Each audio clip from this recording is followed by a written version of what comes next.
পেঁয়াজের ফুল ভাজি করব। আমি এখন দেখাচ্ছি। কড়াইতে আমি তেল, কাঁচামরিচ, পেঁয়াজ দিয়ে দিয়েছি। আসলে আমি 4 দিন ভিডিও দিতে পারিনি, গ্রামের বাড়িতে গিয়েছি।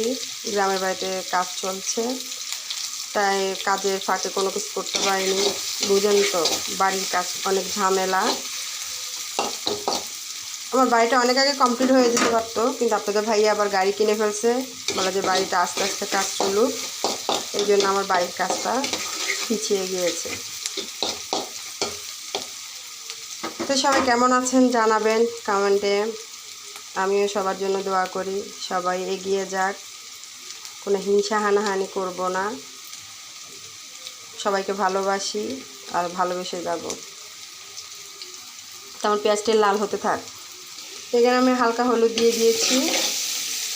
এখন আমি পেঁয়াজের ফুলগুলো দিয়ে দিচ্ছি, সঙ্গে 3টা আলু দিয়েছি।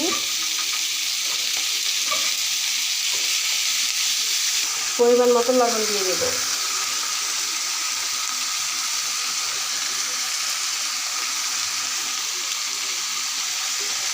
এটা ভালো করে নাড়িয়ে নেব।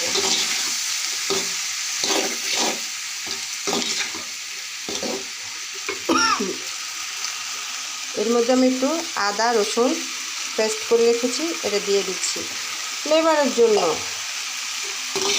একটু অন্যরকম, অন্য ভিন্ন স্বাদে একটু ফ্লেভার আসলে বাচ্চারা খেতে পছন্দ করে। সামান্য দিয়েছি, হয়ে গিয়েছে। এখন আমি অল্প ধনেপাতা দিয়ে দিব, বেশি দিব না, কারণ আমি আদা রসুন দিয়েছি, তাহলে ফ্লেভারটা নষ্ট হয়ে যাবে। সামান্য দিয়েছি।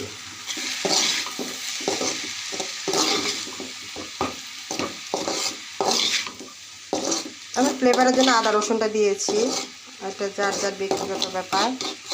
কেউ খায় আবার কেউ খায় না। আমার ভালো লাগে, একটু স্মেলটা ভালো লাগে, বাচ্চারা খেতে পছন্দ করে, তাই সাধারণত আমি সব ভাজির মধ্যে একটু একটু করে আদা রসুন বাটাটা আমি দিই। তো আমার ভাজিটা আমি নামিয়ে নিচ্ছি। আমার ভাজিটি হয়ে গিয়েছে। আমার ভাজিটি কেমন হয়েছে আপনারা আমাকে ভালোবেসে জানাবেন। পেঁয়াজের ফুল ভাজি।